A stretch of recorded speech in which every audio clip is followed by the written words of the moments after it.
नमस्कार दोस्तों, एक बार फिर आपका स्वागत है आपके अपने YouTube चैनल अध्यात्म टीवी पर।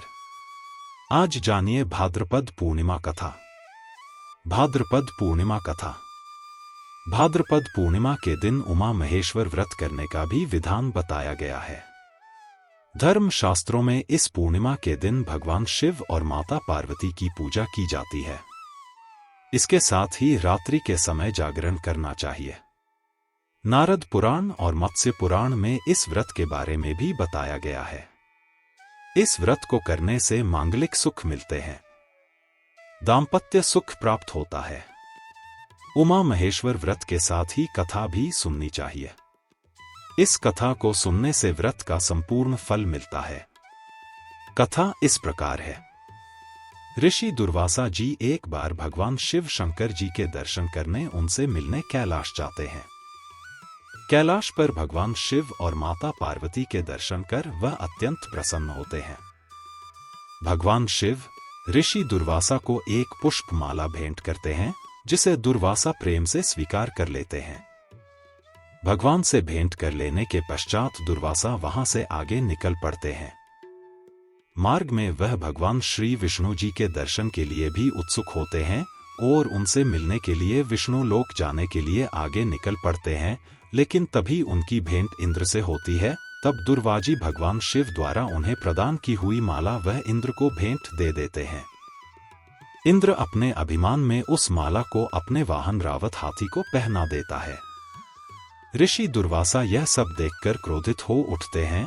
उन्हें यह कार्य अच्छा नहीं लगता है और दुर्वासा क्रोधित स्वर में इंद्र को कहते हैं कि तुमने महादेव शिव शंकर जी का अपमान किया है।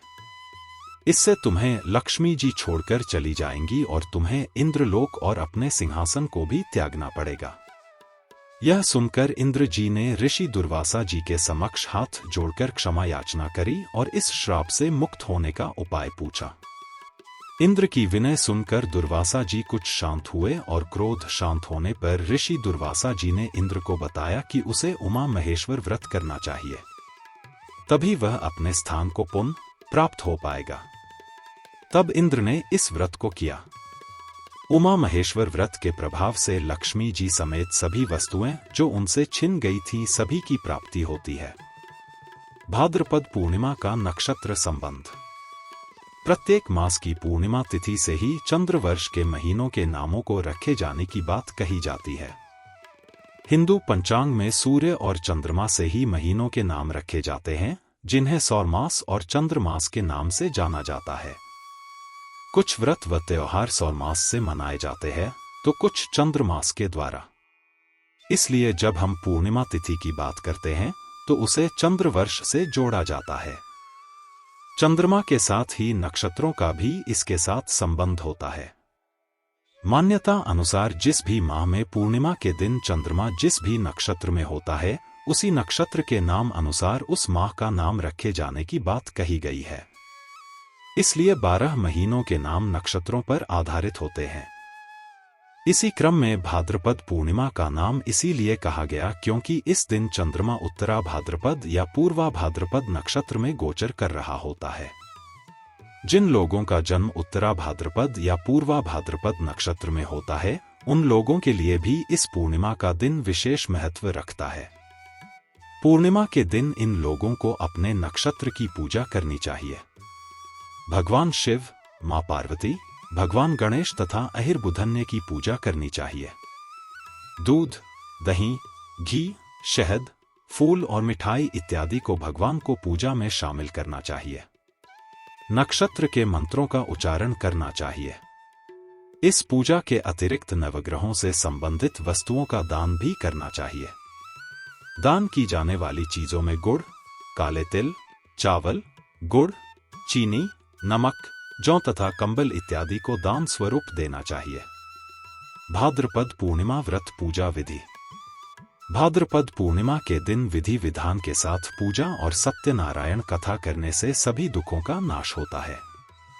जीवन में आने वाले कष्ट दूर हो जाते हैं।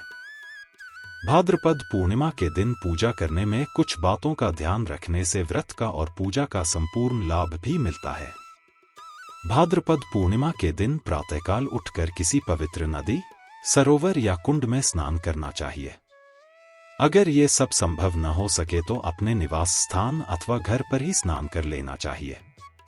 इस दिन व्रत करना चाहते हैं तो व्रत का संकल्प भी करना चाहिए। पूर्णिमा के दिन भगवान सत्यनारायण की पूजा और कथा करनी चाहिए। भगवान शिव और माता पार्वती जी की प्रतिमा को स्थापित करके पूजा करनी चाहिए। पूजा के बाद भगवान को प्रसाद और फल फूल भेंट करने चाहिए। पंचामृत और चूरमे का प्रसाद बनाकर सभी लोगों को पूजा के बाद बांटना चाहिए। पूजा कर लेने के बाद ब्राह्मण को भोजन करना चाहिए और जरूरतमंदों को दान इत्यादि करना चाहिए। भाद्रपद पूर्णिमा व्रत स्त्रियों के लिए विशेष महत्व रखता है। इस व्रत के प्रभाव से संतान, सुखी दाम्पत्य की प्राप्ति होती है। भाद्रपद पूर्णिमा से आरंभ श्राद्ध कार्य। संपूर्ण वर्ष में आने वाली हर एक पूर्णिमा की तिथि कुछ न कुछ खास विशेषता लिए होती है। इसी में भाद्रपद माह की पूर्णिमा को श्राद्ध पक्ष के आरंभ से जोड़ा जाता है। इसी पूर्णिमा से आरंभ होने वाले श्राद्ध कार्य आश्विन अमावस्या तक चलते हैं। इसलिए भाद्रपद पूर्णिमा को स्नान दान का भी विशेष महत्व माना जाता है। भाद्रपद मास की पूर्णिमा भाद्रपद पूर्णिमा के नाम से जानी जाती है। इस पूर्णिमा के दिन कुछ विशेष अनुष्ठान पूरे किए जाते हैं। इस पूर्णिमा के दिन सत्यनारायण की पूजा, शिव पार्वती पूजा, चंद्रमा पूजा कार्य संपन्न होते हैं। इस पूर्णिमा के दिन व्रत का अत्यंत महत्व भी बताया गया, जो सभी प्रकार के सुख वैभव को देने में सहायक बनता है। पूर्णिमा की तिथि धार्मिक कर्म एवं अनुष्ठान के कार्य करने में अत्यंत शुभ मानी जाती है। इस दिन को मुहूर्त शास्त्र में भी स्थान प्राप्त है। शुभ मुहूर्त का निर्धारण इस तिथि में होता है, जिसमें बहुत से नवीन कार्य भी करने की बात कही गई है। अगर आज का वीडियो अच्छा लगा हो तो प्लीज चैनल को लाइक, शेयर और सब्सक्राइब करें।